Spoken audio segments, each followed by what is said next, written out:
नमस्कार, आपण पाहताय कोकण वार्ता न्यूज. कोकण वार्ता न्यूज मध्ये आपलं सर्वांचं स्वागत. पाहुयात बातमी सविस्तरपणे.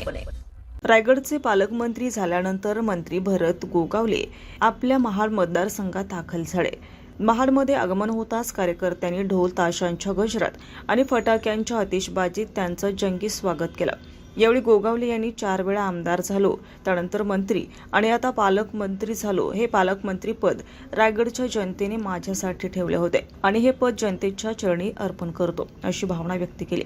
बाळासाहेबांच्या विचारांचा शिवसैनिक आणि एकनाथ शिंदे यांचा खंदा समर्थक म्हणून रायगडच्या विकासासाठी काम करणार असल्याचंही त्यांनी यावेळी सांगितलंय. रिपोर्ट कोकण वार्ता न्यूज, महाड.